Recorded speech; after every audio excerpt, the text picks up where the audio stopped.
Okay, so welcome everyone to another session of the Leuven seminar. And today we will be discussing a pre-circulated paper by Anna Tomaszewska on, so the title of the paper is Between Deism and Christianity, the Religion Kant Affirmed. So it's a paper on Kant's philosophy of religion. And Anna is professor of philosophy at the Jagiellonian University in Krakow. And her main areas of interest are, of course, Kant's philosophy of religion, but also ethics and moral philosophy, metaphysics, philosophy of mind, and social and political philosophy. She's the author of several publications, of which I will just mention two that are particularly relevant to the paper and the talk today, namely the book recently published with Bloomsbury titled Kant's Rational Religion and the Radical Enlightenment from Spinoza to Contemporary Debates. So the book was just published in 2024. And the collected volume titled Between Secularization and Reform, Religion in the Enlightenment, published with Brill in 2022. And the respondent to Anna's talk will be James DiCenzo. James is professor at the University of Toronto. And his areas of interest include modern philosophy of religion from the 17th century through the 20th century, hermeneutics, and psychoanalysis. He's also the author of several articles, but I will just mention one monograph, which is particularly relevant also to the discussion today, namely the book titled Kant, Religion and Politics, published with Cambridge University Press in 2011. So the structure of the session will be the following. Anna will give a brief overview of the pre-circulated paper, about 10 to 15 minutes. Then we'll have a response by James, also around 10 to 15 minutes. Anna will give a short reply to James' response, and about 5 minutes. And then we'll have a general Q&A lasting about an hour.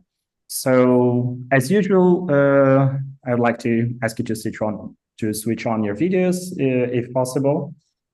And after the session, we'll leave the Zoom meeting open for informal conversations, and you're all warmly invited to stay connected for this. So thank you both for kindly accepting our invitation. And Anna, the floor is yours. Thank you very much. Thank you for the invitation to this seminar. I'm honored to participate in it and very glad that I could make it. And thank you for this introduction. My presentation now is an outline of the pre-circulated paper Between Deism and Christianity, the Religion Kant Affirm, which I'm currently preparing for a collection co-edited by Stephen Palmquist and Meredith Drexler-Dries on the so-called affirmative interpretation of Kant's philosophy of religion. This interpretation, represented by Anglo-American Kant scholars such as Palmquist, Christopher Firestone, Jacqueline Marinia, Lawrence Pasternak, more recently also Alan Wood, has been contrasted with the so-called traditional interpretation, and it includes the following theses. I will mention four. First, that Kant considers religious and theological discourse meaningful. Second, religion constitutes an independent area of Kant's philosophical system and is irreducible to morality. Third, Kant's philosophy of religion is an attempt at a reform of Christianity. And fourth, Kant considers revelation necessary for religion, which is why he rejects deism. Whereas I agree with the first two claims of the affirmative interpreters, I do not share their view with regard to Kant's position vis-à-vis Deism and Christianity. And this is what my paper is about. It consists of two parts. The first part is historical, in which I claim that the affirmative readers have their predecessors in Kant's time, of whom I discuss Johann Heinrich Tiefdronck and his adversary Karl Friedrich Steudlin, both theologians. In part two, I draw on some textual evidence in support of the claim that Kant's religion has significant affinities with Deism. So now moving on to part one. Tiefdronck, a theologian and philosopher from Halle and a lifelong supporter, advocate of Kant's philosophy, authored work titled Versuch einer Kritik der Religion und aller religiösen Dogmatik. He was arguing that Christianity is the rational moral religion par excellence, for which the reality of the supernatural revelation can neither be denied nor proven. Here are some claims that Tiefdronck makes. So Jesus' teachings represent the moral teachings of practical reason. Practical reason legislates a universal law which is identical with a divine law. He formulates the basic law of religion, which says, I quote, act according to the practical law of your self-activity, Selbsttätigkeit, and recognize in this law the will of the highest lawgiver, end of quote. He also claims that through practical reason, all human beings participate in divine revelation and that religion is based on moral autonomy. A true religion, he says, as for example the Christian one, insists on self-legislation and self-activity and establishes pure respect for the moral law, which is the holy will of God, as the only ground of obedience, an example of which we have in Jesus. Now we can see that Tiefdronck identifies Christianity with a universal, rational, or moral religion. And now back to the affirmative readers. The reason why the affirmative interpreters can read Kant as a Christian reformer, I claim, is because they actually do the same. For example, Palmquist, in his account of Kant's Christology, and Jacqueline Marigna in her interpretation of Kant's conception of grace, roughly identified the divine with the moral and claim that this morality, that the moral faith, as Kant construes it, also captures the essence, the core of Christianity. This approach, represented by Tiefdronck, was criticized by Karl Friedrich Steudlin, a theologian from Göttingen and author of Ideen zur Kritik des Systems der christlichen Religion. According to him, reading Christianity as a moral religion brings with it the consequence that, here's a quote, up to Kant's appearance on stage, the sense of the New Testament was hidden, end of quote, and this is implausible.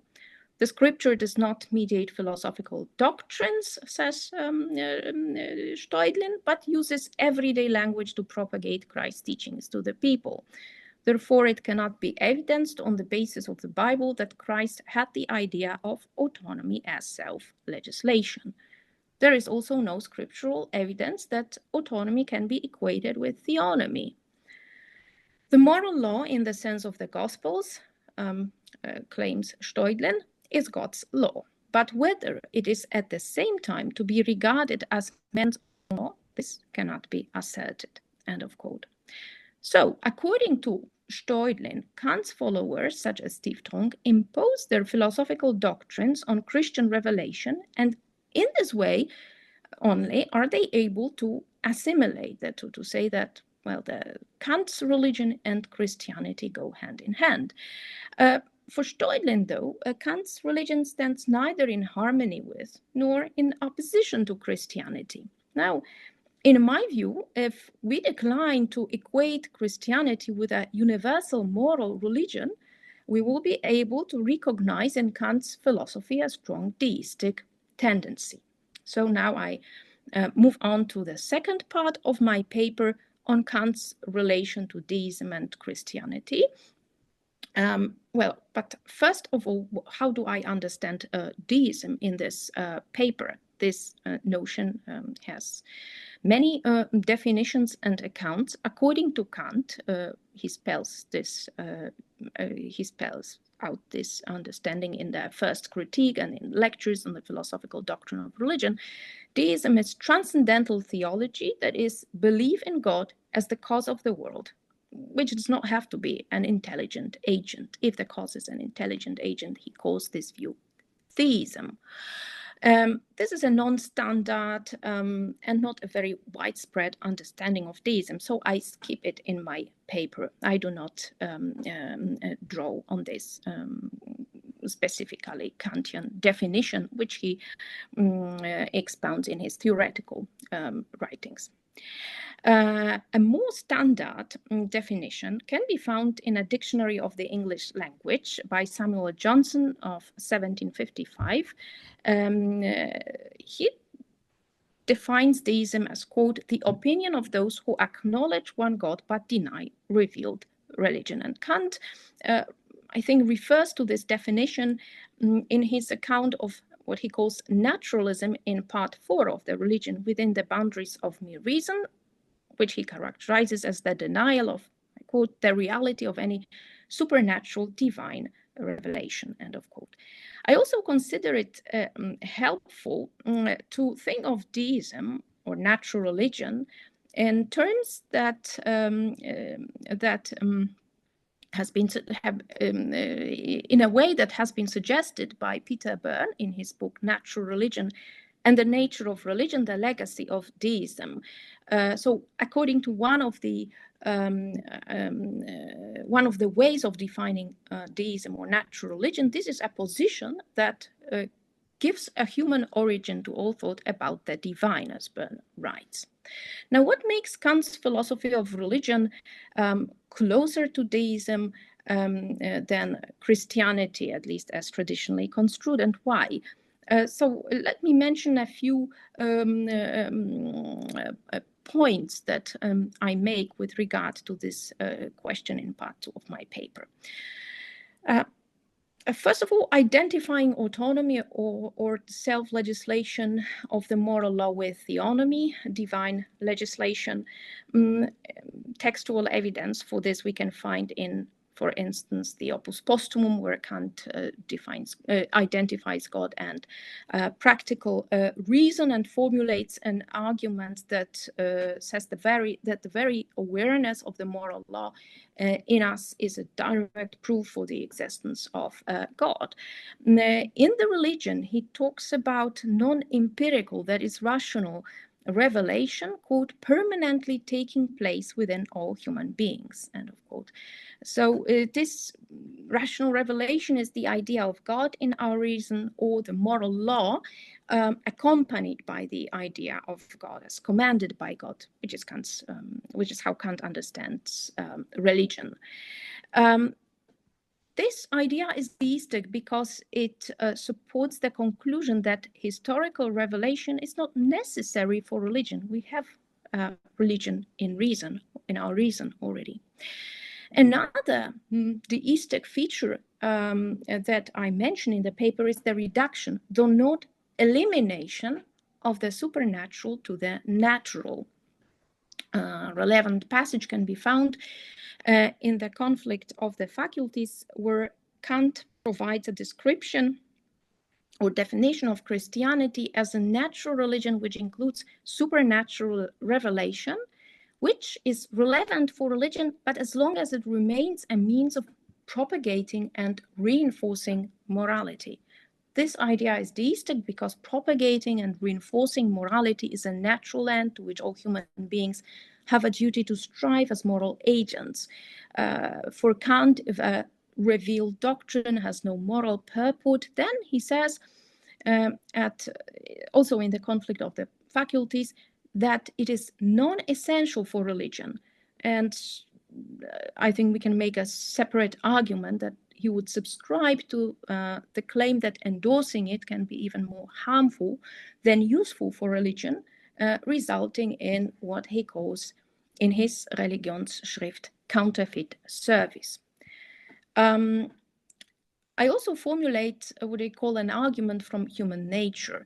Kant refers to the existence of God as, quote, a necessary postulate for the incontrovertible laws of my own nature. This this line comes from the lectures on the philosophical doctrine of religion. The idea is that any rationally thinking human being must endorse moral faith. So we can see that Kant thinks that religion is grounded in human nature. I developed this point in more detail in my paper. And now this idea is deistic because it presents religion as originating in human nature, so to say, a man-made product rather than a gift from outside. Also, the objective of religion is for Kant the same as the objective of philosophy, that is, the highest good or a moral world, or the world of morally perfect humanity. This is what religion aims at, the world of morally perfect humanity. This means that for Kant, religion realizes reason's ends. Therefore, I conclude that Kant's religion is a philosophical religion with deistic overtones that affirms historical faiths, in particular Christianity, but as mutable forms of conveying its universal message and no more.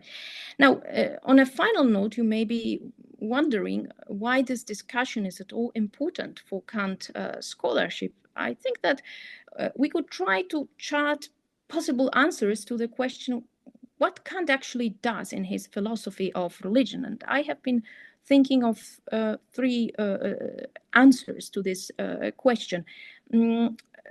First, an answer along the lines of the affirmative readers and Tiefdronk, Johann Heinrich Tiefdronk. Kant would show that the Christian faith is universal in his philosophy of religion. This would be his overarching end. The second answer, a different one, could be that he makes space for a plurality of religious creeds and non-religious worldviews, a project a bit analogous to the one that Spinoza developed in his theological political treatise, to think of religion in such a way that we would formulate what is fundamental for all religions, and what well, all believers could subscribe to in a polity that otherwise allows of a variety of religious and non-religious views. And the third answer to the question what Kant actually does in his philosophy of religion could be, I think, that he comes up with a sui generis kind of religion, a religion that is a distinctively Enlightenment phenomenon, competitive perhaps to other creeds. Recently, Jan Hunter has suggested such an account, and I think that Steudlin could also be attributed a view along these lines on Kant's philosophy of religion. So this is the end of my summary. Thank you very much for your attention, and I look forward to the response by Professor Di Cenzo. Okay, thank you so much, Anna. It was very clear. And now the floor is yours, James, for the comments. All right, well, thank you. I think, as I mentioned before the meeting started, I enjoyed your paper very much, Anna, and I agree with virtually everything in it. I wouldn't say every single point, but virtually everything. So that makes for a boring response, but I'll just start with the positive. I completely agree that Kant's philosophy of religion is a very important part of his work. And one of the reasons that I have been concerned about some of the so-called affirmative readings is they drive a wedge between his philosophy of religion and other components of his work, especially his epistemology and then his practical philosophy, both social, political, and ethical. And I want to come back to that. But the religion book is crucial because it's really dealing with all of those themes. And I think you've touched upon many of those points in your articulation of the sui generis kind of Kantian religion, that it's also a moral religion. It's about what you earlier called the moral perfection of humanity. Really ties into themes that you find in all three of the critiques, the groundwork, and other major writings. So the whole idea that religion is somehow disconnected, and the criteria, the standards that Kant forms with respect to his epistemology and his practical philosophy somehow don't apply, I find very problematic. And I think your work has made a nice contribution to getting us to think about some of these issues in a very balanced and informative way. It's not polemical. You take a good position in terms of articulating what is it that the affirmative readers are trying to do. You show some sympathy for their work, and you show which I enjoyed very much, the grounding of some of their so-called new philosophy of religion in historical sources from Kant's own time. So all that I think is very important, and a strong contribution. I also like I think you make a number of important points about the whole issue of revelation. And one of the things, this is a tangent, I'll come back in a second to revelation. My own view is that Kant takes over in the first critique, in all of his work. He takes over many traditional metaphysical and theological concepts. Because of course, in rational metaphysics, theology, rational theology is a subset of metaphysics. So Kant, in his innovative way, I mean, we can think of Kant as a reformer of metaphysics. He doesn't completely disparage or discredit metaphysics, as, for example, Hume tried to do, but he reforms it. He rethinks the concepts. And one of the questions is, what does that mean? I do think that is what he's doing, but it also comes with a certain kind of danger. The idea of God, for example, Kant defines it repeatedly. What is the idea of God for Kant? But it's not anthropomorphic. He explicitly, in all of his writings, it doesn't mean there isn't some kind of reality behind the idea, but we tend to think of it in simplified, imaginative terms, and the traditions that have been handed down to us cater to that, something you also mentioned. So it's not anthropomorphic, and yet we find, many of the affirmative interpreters, they lapse back into anthropomorphic language so easily because the habitual patterns of thinking are so deeply ingrained historically and culturally. So that to me is one of the dangers with Kant. I think he has to do it. He's trying to develop, as I think you rightly say, an enlightened approach to religion, positive, constructive, rational approach to religion. It has aspects of deism, has aspects of theism, for sure. You're completely right. The danger is that the language has its own, it has a history. Back to Revelation, same kind of thing. I agree. There is something like, Kant says it, there's a revelation happening in all human beings, in practical reason, the moral law, that we can know something that is not just subjective or arbitrary, but an objective moral order can be known to us through practical reason. And that's why there's, I think, a close overlap between Kant's philosophy of religion and his ethics, because the moral law is not just pragmatic or culturally determined or relative to certain needs or circumstances, but it's objective, and it has many theological elements woven into it. So revelation, I think, is I'll just say this: I think you rightly emphasize the revelation happening in all human beings. And one finds that in Spinoza as well, of course, the idea that the best path to knowledge of God is reason, which is disparaged by the traditional theologians as if reason were somehow blocking us from an understanding of God. Both Spinoza and Kant, I think, want to reverse that. They want to see reason as the best path, and for Kant, especially, of course, practical reason, because he's a reformer of metaphysics. The other side of revelation, of course, which I don't think you mentioned, and it's in the religion book and in the conflict of the faculties as well, is revelations as historical, right? So there's what you might think of as the universal revelation, which we can all in principle access through reason. And then there's what people think of as revelation. So Kant is I think one of the great contributions of the religion book is it's dealing with the relationship between those two aspects of religion, if we want to put it that way. In other words, one is what he calls pure moral religion, which is strictly rational, strictly practical. It's the moral law, plus the idea of God, as you rightly say. The other are these revelations that have many different historical elements informing them. One of them is Christianity, and there's no question that Kant privileges Christianity.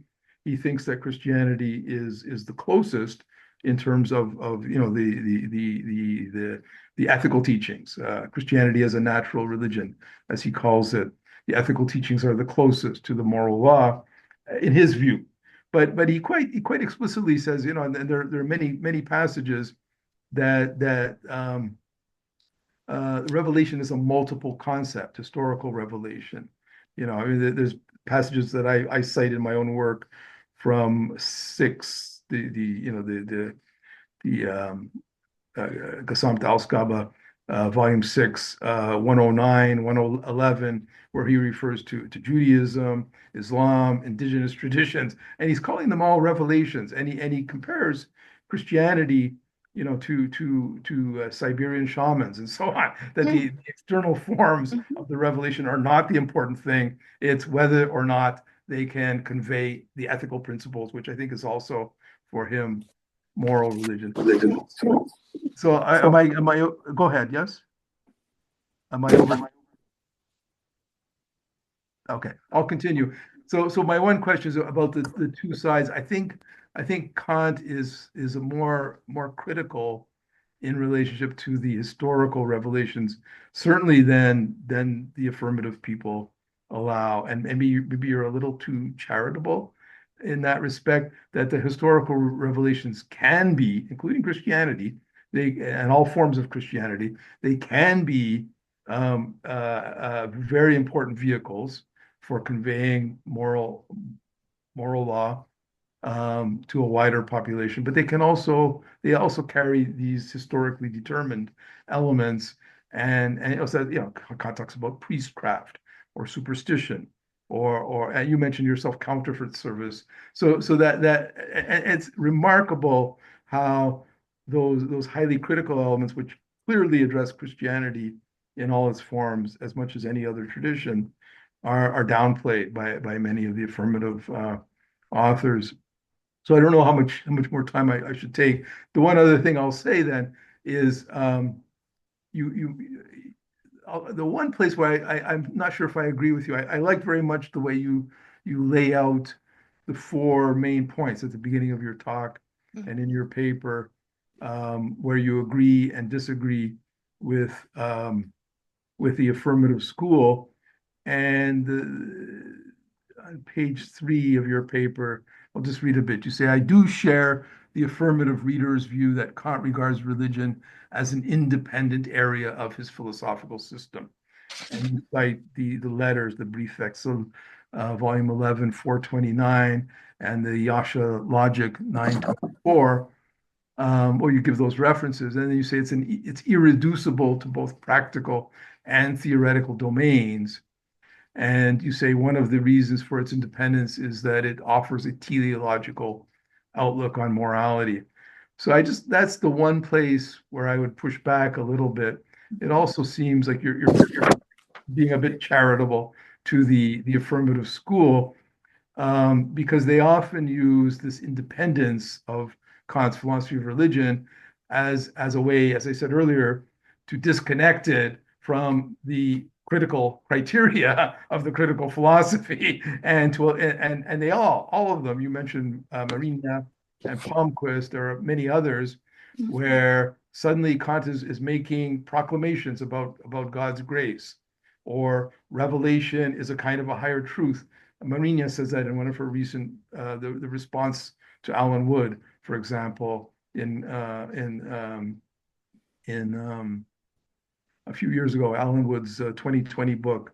There was a series of responses by affirmative authors in the Kantian Review, and she writes about church and revelation as a kind of direct manifestation of some divine truth, clearly very different from rational revelation.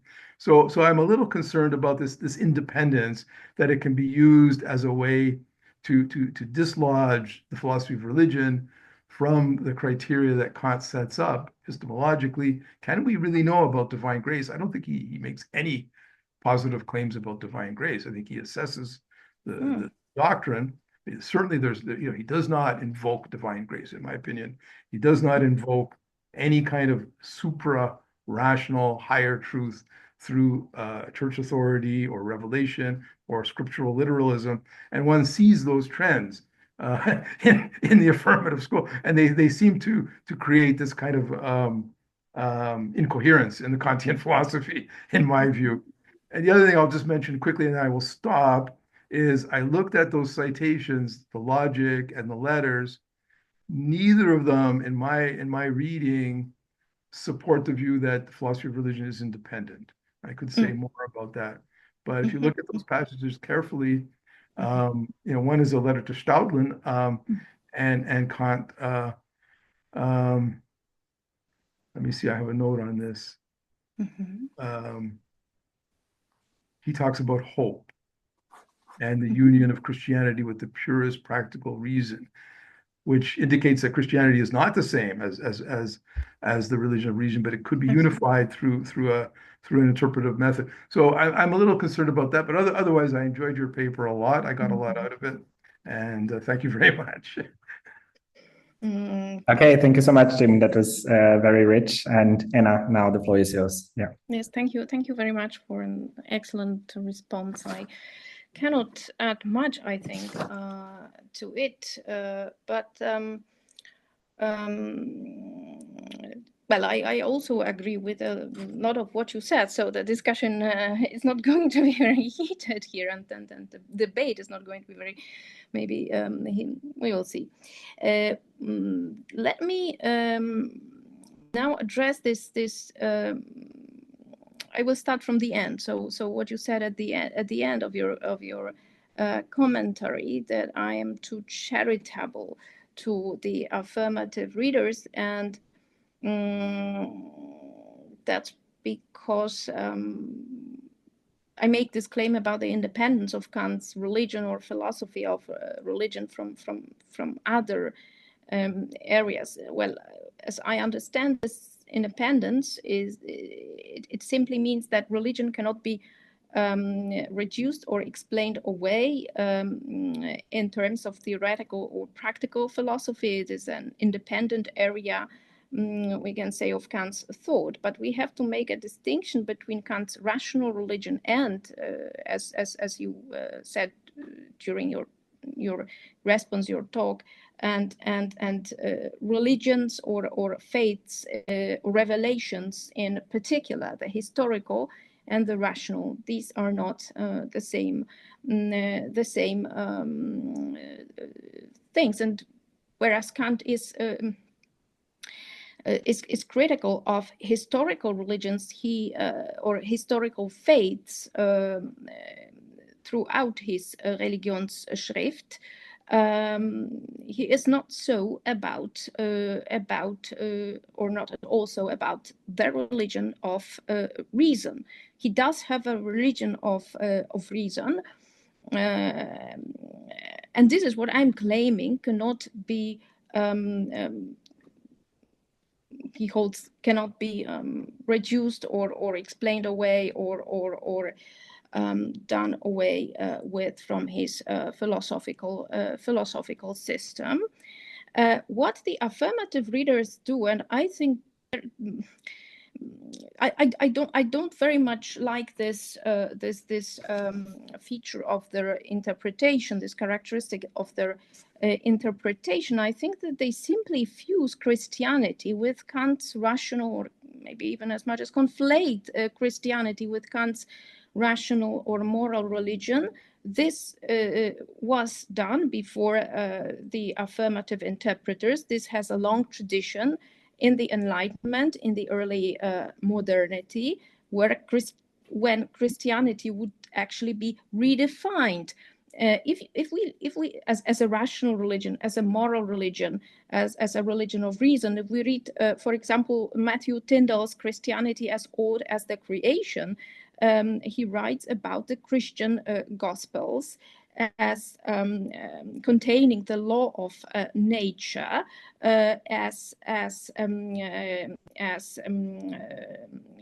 compatible with their religion that he, as a deist author, purports to be true.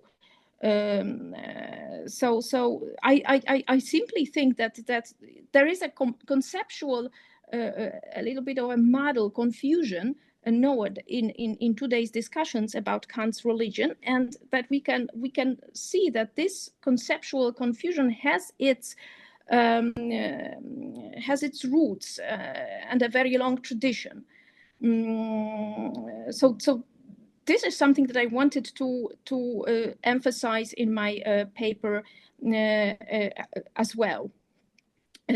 When with regards to Kant and Christianity, Kant is a little bit ambiguous. In fact, I think that he does not have just one. There is not one Christianity in Kant's philosophy of religion. Not one Christianity that he talks about. So there is this Christianity as a historical religion, which he comments with a phrase from De Rerum Natura. Tantum religio potuit suadere malorum. So much evil could religion prompt, if I'm not mistaken, in that translation. The very same quotation you can find in Christianity as Old as the Creation by Tyndall. So there is this historical Christianity, but there is also the Christianity as a natural religion, or Christianity containing the natural, this part, at least partly containing in it the core, in the form of the natural religion, of which he writes in the Conflict of the Faculties, in the passage I mentioned. Okay.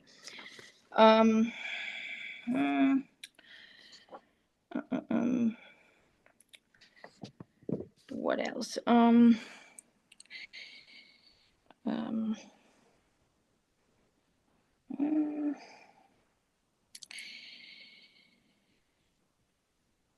if you want, I can also open the floor for questions. And well, I'm just trying to, because this is the first time that I've heard this response. So no, of course, yeah, of course. And, yeah. One thing that I wanted to also share, something that I find very valuable in James's work, in Professor Dicenzo's work on religion and politics, and that makes me think about deism is this emphasis on the critical aspect of Kant's philosophy of religion, which this criticism is actually what he shares, what Kant shares with criticism is what he shares with these. But another point is that this criticism of religion in Kant and the Deists does not have a merely theological value. It has a political significance. The Deist arguments, as well as Kant's arguments concerning religion, have a political significance and should be read with this in view. So I think that we could also discuss about this more. Yes, I think that's it from me. Okay. For now, at least. I'm sure several of these points will come up again during the discussion. So now the floor is open for questions, and please use the raise hand function here in Zoom, or just raise your physical hand and I can give you the floor. Thank you, Anna, for your paper and your presentation. I really enjoyed reading it. I find it, I think it's a fascinating topic, and it's also connected many aspects of Kant's work. I have to admit that I'm not completely convinced by the main thesis of the article, but maybe this will change at the end of the conversation. But I have a question, or a common question, because for me, this one aspect of that makes a clear difference between Kant and the deistic tradition, let's say, or at least the deistic tradition as it is developed towards the end of the 18th century in Germany, and is Kant's criticism towards the idea that we can have a theoretical knowledge of God. And I think that this is, I would say, the core of not of a difference, a religious difference, but a difference in the philosophical perspective on religion. So on the type of knowledge that philosophers can provide on religious matters. So I don't know how do you think that this relation works in Kant philosophy of religion? On how you think that we can maybe nuance this difference to make Kant position, to bring it closer to a deistic position. Yes. Thank you very much for this question, and of course it is difficult to disagree with you on this issue. For Kant, of course, we cannot have any theoretical knowledge of God. Nature does not give us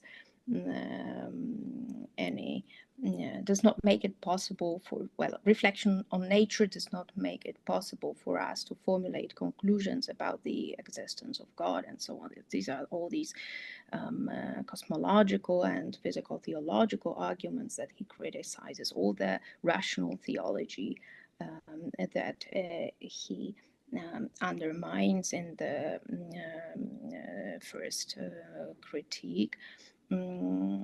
All this is true, but and what can I say to that? Simply what you said is unquestionable. Now, if we still taking this difference into consideration between Kant and the deists, or many of them. Deism is a very, I would say, vague concept. We can discuss about it later.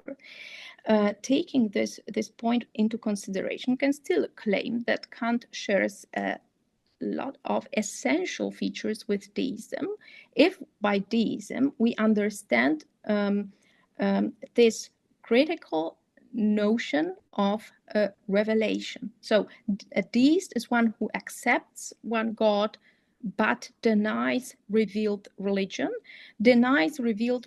as a source of knowledge, of theologically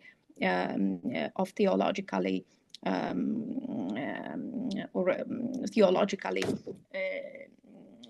useful conception of God. There is a sense in which Kant rejects revelation. Revelation does not provide us with the right conception or knowledge of God. It has to be reinterpreted along the lines of pure moral faith in order to for us to be able to make any use of it in religion. This is Kant's claim. So his approach to revelation, I claim, is at least in my paper, when we focus on it, we can try to search for similarities between him and some of the deists, but deism is a very heterogeneous, if we can use this word, movement itself. So it's difficult really to just make a list of a number of claims that all deists would subscribe to and compare Kant's claims in his philosophy of religion with these claims. I focused on his approach, and I suggest that we should focus on his approach to revelation, to reveal the religion, and compare that with the deistic approach to revelation, and from this we can derive something useful or informative. But also another point that I would like to add to what you said. It is true, we cannot have theoretical knowledge of God, but we can have a concept, a conception of God, and Kant writes about it also in the first critique. There is this chapter on the ideal of pure reason. He makes such claims. There are also that natural theology. There and in his lecture notes, we can see this claim being made that natural theology is useful for religion. That it prepares, so to say, prepares us to have the right concept of God, a concept that would be useful for religion. So natural theology goes before what he calls natural theology is useful for moral theism. Moral theism is what he and the concept of God which he formulates within his stance. I think he endorses moral theism. This concept is in a way prepared for by natural theology. So even though we cannot know whether God exists, Kant is very careful to when he speaks about the concept of God. There is not everything he would accept in the concept of God as right or as relevant. For example, he wouldn't think of God as a world soul. Even if we don't know whether God exists or not, some things that we think about God may be wrong for Kant. So that's about this theoretical component. I don't know if you agree with that, but no, but yeah, I see clear what's your point. I think at in the relation with revelation, it's clear that there is this affinity that you are pointed out, and yeah. Okay, thanks. Thank you for your question. Good. Betul. Thanks. Thank you, Anna, for this talk, and Jim for the response. Well, I was wondering, I'm completely agree with you in some points, and I'm disagreeing in some other points. Let me make it comprehensible. In the religion, Kant mentions two concentric circles, which is like the core of the concentric circle. There is this rational religion, and there's also the historical part. And throughout this book, he is mentioning the historical religion as a very crucial component of this rational religion. And he tries to find out in Christianity, especially, some parts of some good examples for this rational religion. So I always thought about this because, yes, he's thinking historical religion as not universal, very specific to a culture, and has many historical, hence not universal components in it. But at the same time, he's also thinking about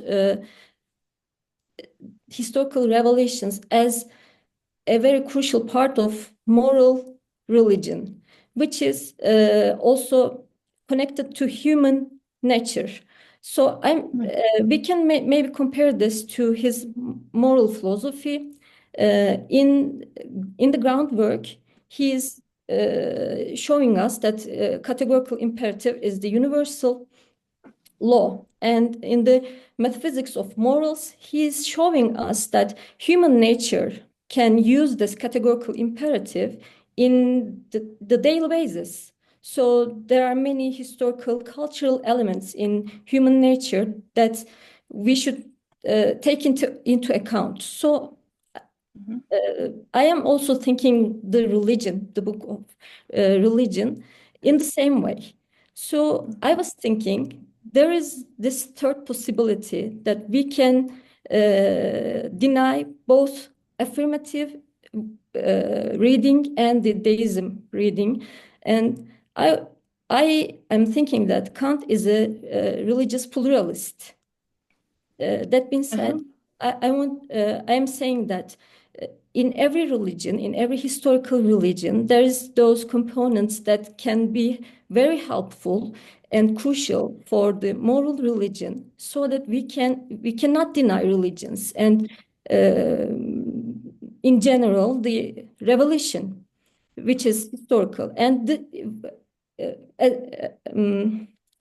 but the reason should examine those components in the historical revelations and maybe says which is the right one and which is the wrong one. In these components, it should be made clear by reason. This reason is the judge.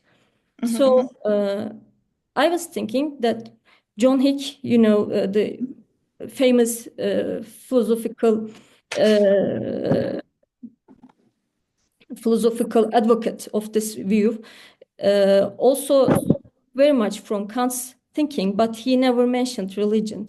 But I'm thinking that this religion book, even though it is very much concentrated on Christianity, can be read with the other historical religions' perspective, so that we can say, as long as a religion, a revelation, a historical revelation serves moral religion, it can be accepted by people.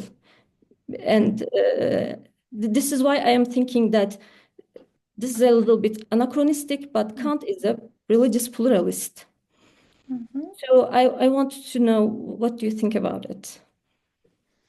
Yes, thank you very much for this question. And what you say is there are many important issues which you touch on in your question. So I had made some notes, but let me address even a few of them.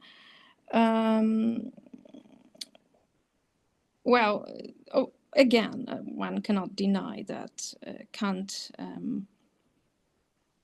finds a positive role for revealed religions, historical faiths, or ecclesiastical faiths, a number of different religious traditions. This is the vehicle of the so-called pure moral faith for him. And usually the affirmative readers defend or present, present Kant's religion in this way.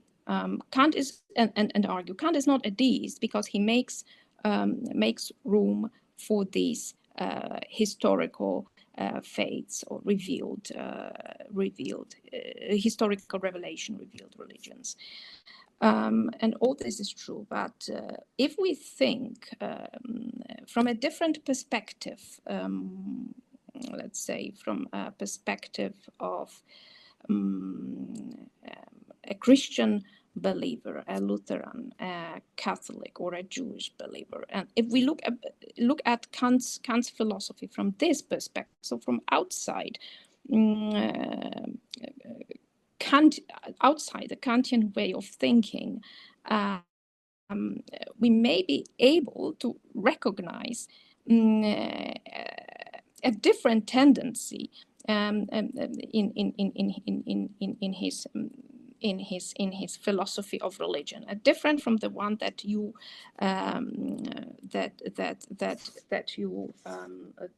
draw our attention to.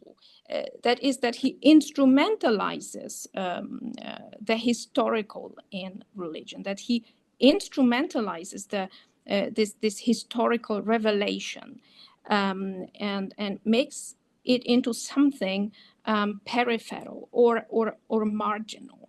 The conflict of the faculties he calls revealed doctrines a theoretical supplement apart from their function of carrying the moral contents of the true religion, which they do once they are reinterpreted. If they are not reinterpreted, they can be endorsed as a kind of theoretical supplement to the pure moral faith. So you may take them in, but you don't have to. You may believe certain things in the religion for your own sake, because you in your culture or tradition consider them important, but you don't have to. They become indifferent. The point is is that for Kant they are not central, they are not crucial, they are not important from the viewpoint of a religion. And now if you read Kant from the perspective, say, there was a critic of Kant, Benedict Stadler, one of the first Catholic critics of Kant. Ian Hunter writes a lot about how other confessions and religions perceived Kant's religion. They perceived it as an attack on ecclesiastical faith. So if you read Kant from this different perspective, you will see that he dislodges, revelation and this is historical on the margins of true religion. And what is, for example, I don't know, constitutive of Catholic Christianity? Let me think of this. Let's say, I don't know, the dogma of incarnation or the Eucharist. This is not this is of marginal value for religion from Kant's point of view. So there is no way to well, Kantians like to think of themselves that not Kantians, but Kantians that they are like or those Kantians who work on Kant's religion.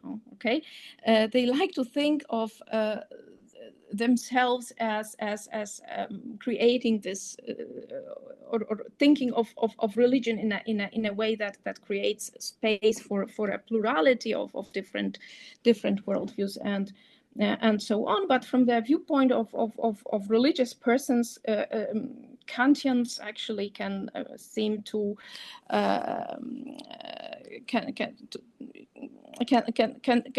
can seem a bit mean towards what I'm talking about, a bit mean towards these particular religious traditions, and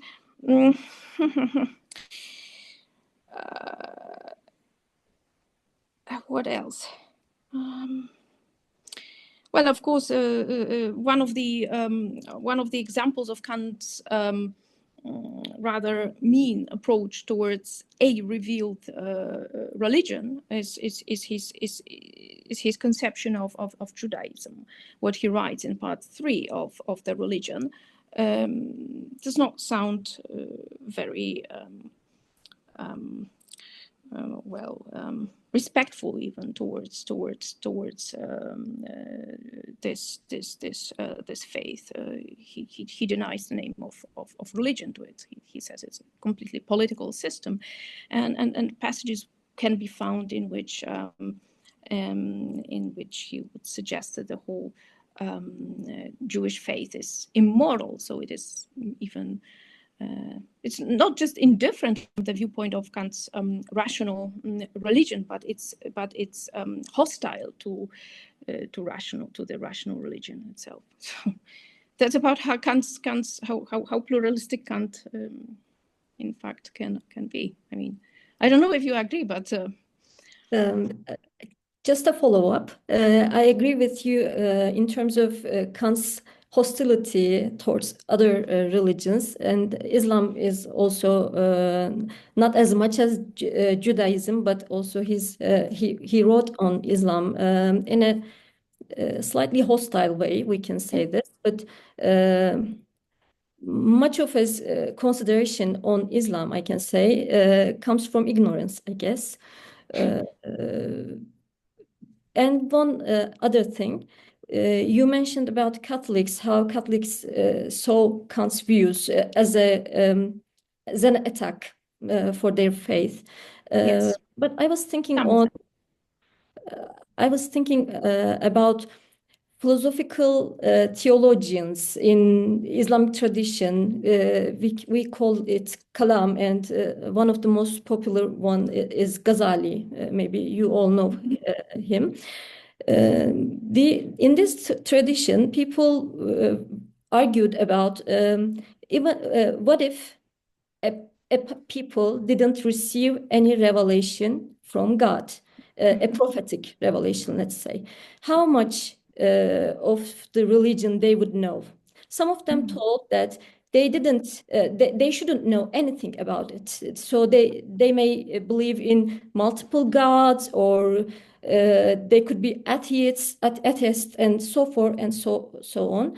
And some of them told that with their own reason, because reason is capable of personal revelation, they couldn't know that God is one, and he has those attributes, those perfect attributes, and God is a person, so he created the world.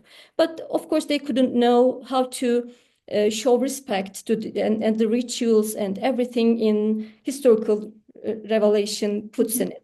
So I was thinking that this kind of worldview is very much matches with Kant's, and I am still thinking Kant in that perspective as a religious pluralist, but not, of course, as Hick does. This is something different, but in some religious traditions, people are thinking that the personal revelation is also involved. So reason is not an obstacle to know God. On the contrary, it is very much having a line between God's mind and people's minds. So that was just a follow-up. Thank you. Yes, I agree. This is also the case with Catholic theology based on Thomas Aquinas. It's what you said is very similar. There is this natural way of knowing God and the revealed way. In fact, if you one of the encyclicals, John Paul II, I think, Fides et Ratio, made a distinction between these two ways of the knowledge of God, but still, you see, revelation for this particular religious tradition that Catholic Christianity is a way of knowing God. It brings about truths about God. You are supposed to learn truths, learn about God by studying the scriptures and the tradition and so on. And of course, this is not the case for Kant. Revelation is not a source of the, at least historical revelation, because Kant also has this concept of rational revelation, revelation through our own reason. But historical revelation is not any source of certainty. This is also something a very interesting moment in Kant's thinking of religion. That interesting. I think it shows that Kant is very well rooted in and influenced by the Enlightenment and early modern religious criticism. Historical revelation, this revelation encapsulated in religious traditions, does not is not even certain. Does not bring us any cognitions of divine matters. There are throughout Kant's writings a lot of statements in which he questions the authenticity of scriptures, for example. The authenticity, we don't know whether it is an authentic document, or in a letter to Johann Caspar Lavater, for example, in 1774, that he says we shouldn't trust reports contained in the scriptures, only the moral message, but that is something that reason can make out of the scripture, not something that the scripture itself, delivers to us. As such, it does not have to have a divine origin for Kant.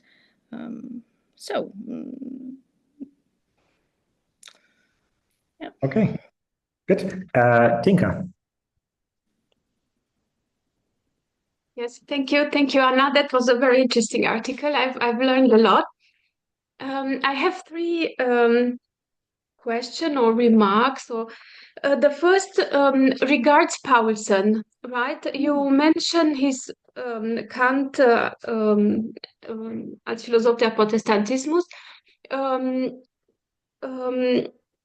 I was wondering, I'm not very familiar with this work, so I've read a bit many years ago from it, and I was wondering whether this whether Paulsen's book regarding Kant and Protestant religion is thought on the backdrop of his very big controversy regarding metaphysics, a big controversy that he had with Wenger in those years, right? It more or less started in 92,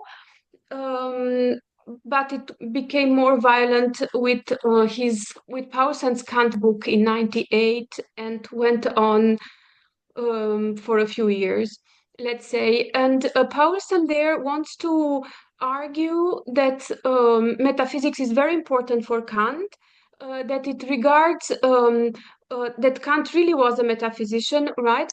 And that all we can say about metaphysics is founded on this distinction between thinking and knowing, right? That these metaphysical truths cannot be cognized like we scientifically, let's say. So does this explain his what you call assertion that verge on negative theology? Because as far as I can say, so negative theology, you can't even think. The thesis. Okay, so thank you for this remark. It's very useful remark for me. I was not that well aware of these debates. Maybe I should modify the fragment in which I referred to negative theology in this paper there. But if I remember correctly what I was writing, the idea simply was that we cannot, according to Kant, have any knowledge of God we cannot make meaningful statements that about God that would produce knowledge. This is something that both this Paulsen and I also quote this anonymous preacher, right? The example with 1 + 1 + 1 makes 1, right? That we can, if we are Kantians, then then we can accept many theological or religious claims that do not really make sense in light of science or that some would call them claims beyond reason, supra rationem, those that we cannot even understand, like the one about Trinity. But that is because these claims are within the domain of science, of faith, not knowledge, right? I'm not sure if negative theology there is not perhaps the most felicitous term. It should be changed. But the idea is simply that we cannot have knowledge of God, but we can have faith. So if we can have faith, we can make room for faith, according as he writes, and a statement that these authors like I think Paulsen and this anonymous preacher that I'm quoting from Halle, if Kant make space for faith, then we can accept many revealed doctrines that do not make sense in light of reason, right? Yeah, I will revise this negative theology part. Yes, thank you. Do I have time for us? I drop one and keep one. Yeah, Is it no, go okay, ahead. Luis? Go ahead. Yes. Go ahead. Yeah. Okay. So I just had one on this preacher. It's very interesting, and I think that this subversive reading is probably more plausible. I don't know why. It sounds. I haven't read the fragments, just your quotes, but it's very interesting, the subversive approach. But my second question regards what Walch says in his lexicon about deism. He talks about exactly what you said, that there are many ways, many types or several types of deists. Some deny the immortality of the soul, and I'm wondering whether this is not a rather common take at that time, and in this sense probably Kant would not be a deist, right? So this is also an opportunity to go back to this notion you mentioned, that you had more to say about deism at that time. Yes, thank you. With regard to the immortality of the soul, yeah, that is a good point. Many deists. I think that Paul Azad makes this claim about there being competitive deisms in plural. The problem is with deism. Recently, I have been keeping track of trying to keep track of some scholarship on the topic. Some go as far, for example, in a book Enlightenment and Religion, Barnett goes as far as to claim that there was no deistic movement really in the Enlightenment, no such thing as deism. That this was the very concept was coined by historians and is a result of exchange between historians of philosophy, of historians or historians of ideas.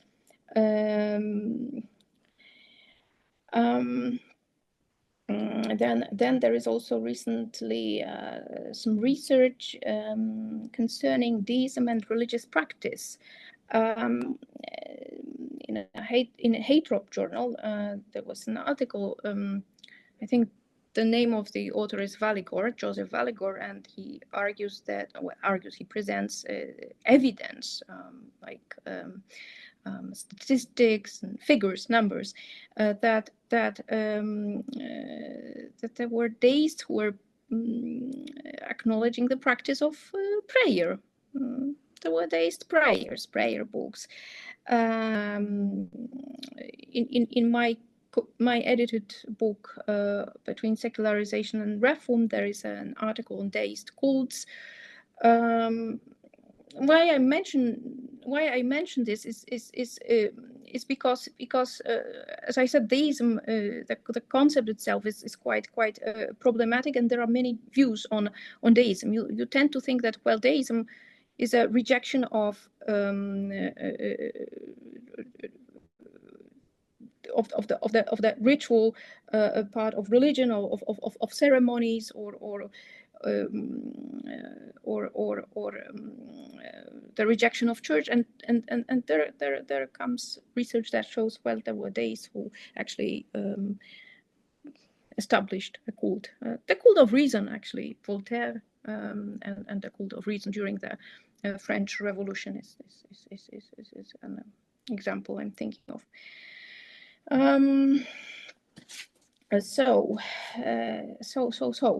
Yes, but what was the point behind this question? Should we not think about deism in a more relaxed?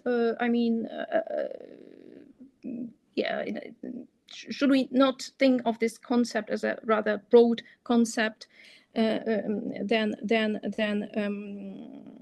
stick to a definition that some historians have come up with, but others perhaps disagree? What is your opinion on that? No, I was just one of the points was that you already have in Walch this plural, right? Deiste. He has an entry, deiste. So he mentions that there were several types of deists at the time. And my question regarded the immortality of the soul, but I think that you answered my question. In some, I think in my paper I mentioned a work, an anti-deist work by a certain Anglican Andrew Fuller, who argues that the deist God is not a moral God. It's just this kind of distant entity that created the world with its laws. The watch maker put things in motion and observes from the distance, but is not moral. The author he's the author of the natural order, but not interested in the moral aspects of his creatures. But still, if you read Christianity as old as the creation, for example, then God is the source of both the moral and the natural order. He's the source of goodness. He is actually, well, but it really depends if we speak about the English deism or the German or the French deism, whether we speak about deism from the viewpoint of deists themselves, who want to some of them want to present themselves as defenders of Christianity. Think about another title would be Toland, Christianity Not Mysterious, Christianity Not Mysterious, or Herbert of Cherbury. If we think from the viewpoint of the deists themselves, or the adversaries who like to emphasize that the deistic views are anti-Christian. So there is a whole host, I would say, of different views on that. Okay, great. Lailan. So first of all, I apologize for this rather noisy environments that I'm in. I hope that everyone can hear me on this microphone. Okay, that is good. So thank you very much for your paper and also for the remarks from the respondents. I find the paper really enlightening. So I think I do not have a real question, but I do have a remark on Kant's views on religion. So Kant was such an influential thinker that everybody just tries to enlist Kant into their camps. Like Jacobi quotes from the Critique of Pure Reason to support his views. And then Kant wrote the orientation essay to explain to Jacobi that, hey, I am saying a totally different thing from yours. And then Fichte also tried to follow Kant's thoughts in his Divine World Governance essay. And then he got into the atheism dispute, and then Kant wrote letters criticizing Fichte that Fichte has misunderstood him as well. So in all these debates with his contemporaries, Kant seemed to always try to distinguish himself from the other thinkers. So I had the idea that if now we have a deist thinker writing a certain treatise on how Kant is also a deist, I think we can also imagine Kant immediately responding by a letter or an essay saying that, hey, I am also not saying the same things as deism. So I wonder if it is possible for us to consider Kant and not so much a religious pluralist as Batu suggested a moment ago, but a totally independent thinker. That Kant just is an independent thinker about revelation, the role of morality in religion, the role of reason in coming to faith in God, etc. Yeah, so that's my comment. Well, thank you very much. Yeah, well, I'm perhaps like to emphasize in my papers, at least more recently, Kant's dependence on other thinkers and the historical tradition in which he was rooted. When you read Kant from this perspective, then you see Kant as more as an eclectic thinker than as an independent thinker. Because when you read others, some early modern authors, for example, who also wrote about religion, and compare Kant with them, then you see, well, Kant is not so original. This idea was developed before him already, or Kant is a product of a certain philosophical historical tradition. So it very, very much depends on how we read Kant. If we read Kant in an analytic, detached way, then we can think of him as an independent thinker. But if you embed Kant in history, then you can see that he is rather a patchwork of the views of others. And this is what I have been doing for quite some time now. I don't know, this approach may be a bit disappointing if you are a Kantian, but otherwise I think I think it can also be fruitful. And yes, you can see how many authors were actually influenced by Kant, and this is something I've been wondering. He has been he can be said to have influenced both religious and non-religious authors. You can, one remark may be a bit distant from these considerations. I remember reading a book on Kant's Religionsphilosophie by Wimmer, and in the very interpretation of the opus posthumum view of theological and religious views of Kant in the opus posthumum, Wimmer mentions that there are two options that we can consider while reading these opus posthumum fragments on God. One is the line that would be followed by Feuerbach, Kant deifies humanity, and the other, Kant goes back to the tradition of great medieval theologians, and ontological proof there is to be found in Kant's writings. So I think that, well, Kant also struggles with many opposite views and stances, and tries to make some kind of a synthesis. Sometimes, yeah, I think we can think of him this way. And maybe the conclusion from this would be that Kant's, for example, way of thinking about religion is open. You know, we cannot end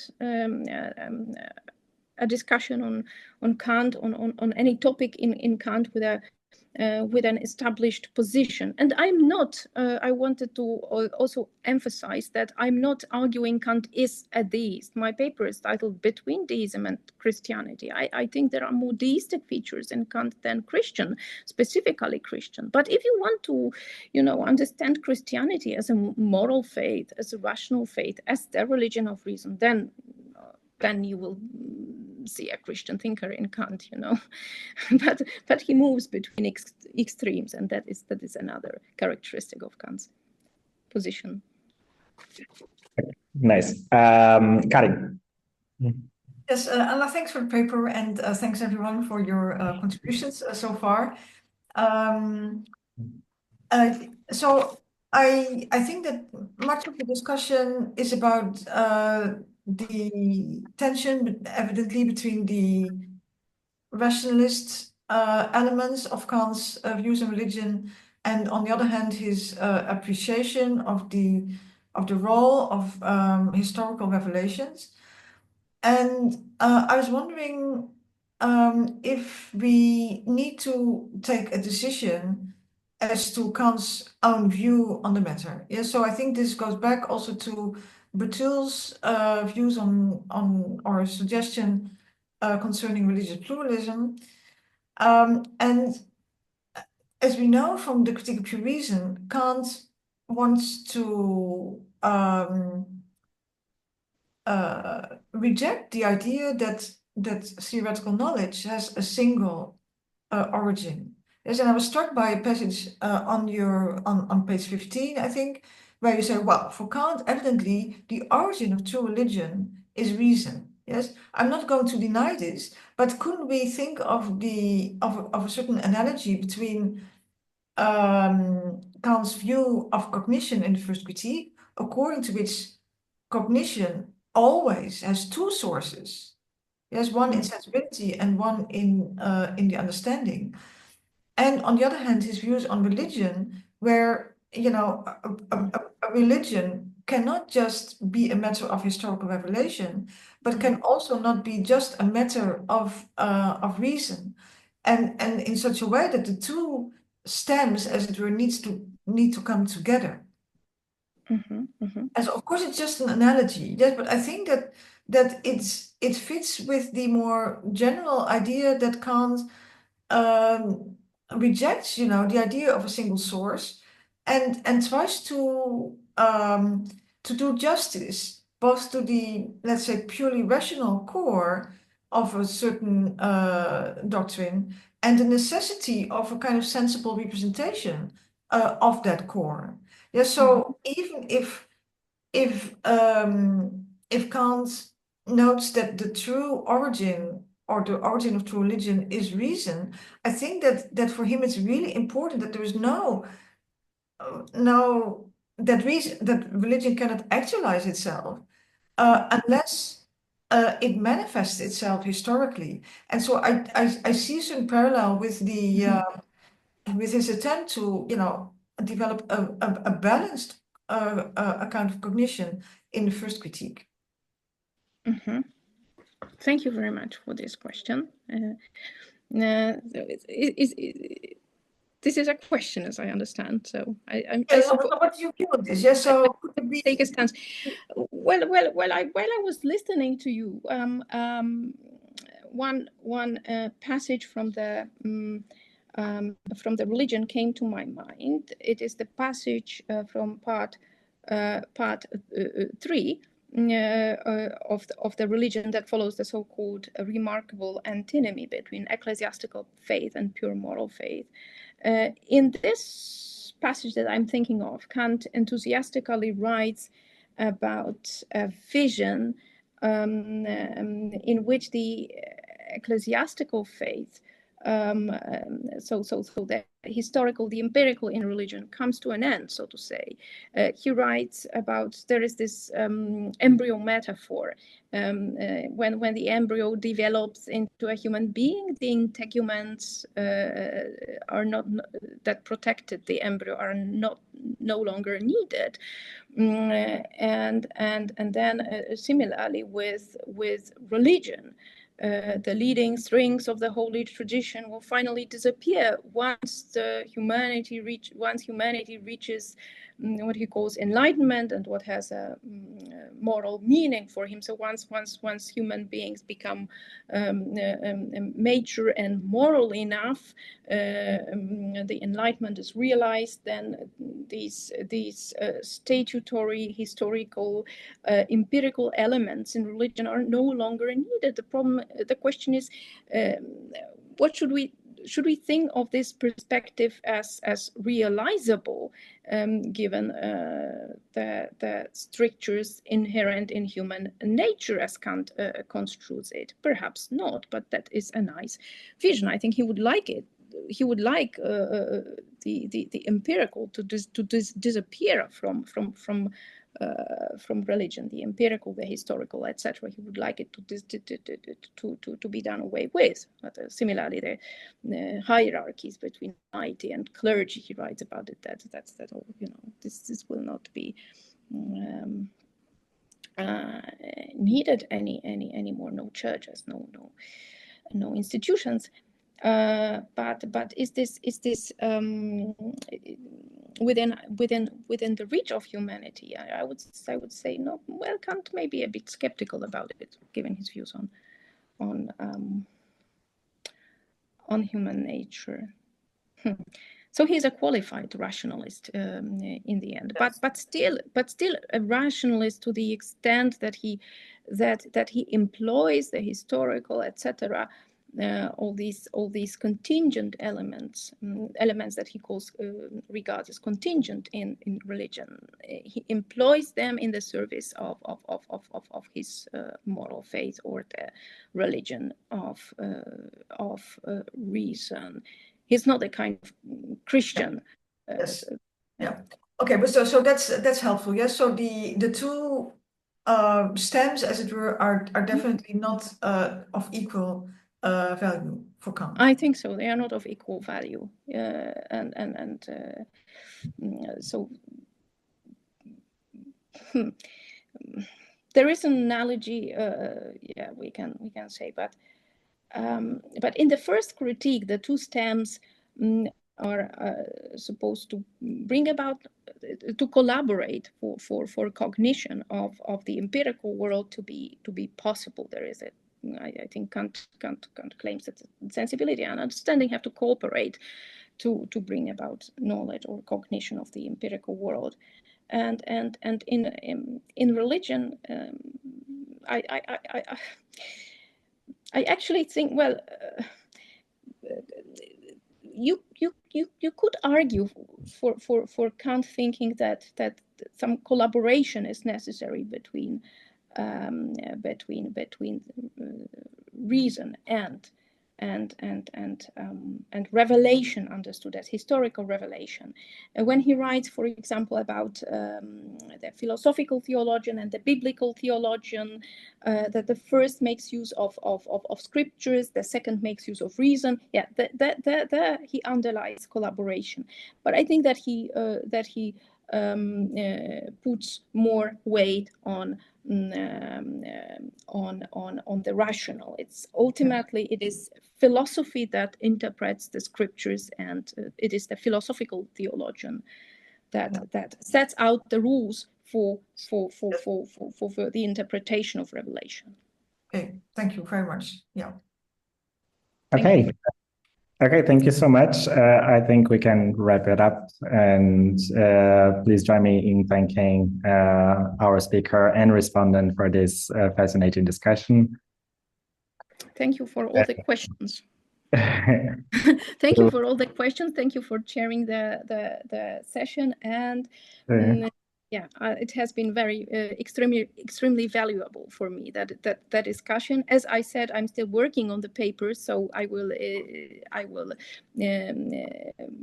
make use of the questions and comments that I heard today in hopefully the final version of my paper. That's really nice. And I will just post on the chat the program of the Leuven seminar, of the future sessions. So it's here. We will do a small Easter break, and we will resume with 2 book launches, one in late April on the concept of nature in German idealism, and the other in early... Edited by Luis Garcia. Edited by me, yeah. And then I think early May, we have another book launch on Wolf and the German metaphysics, edited by Corey Dyke. Or is it published? Is it a book by him, or is it... okay, so it's a monograph. Yeah, a monograph by Corey Dyke. So yeah, you're all very welcome to join. And yeah.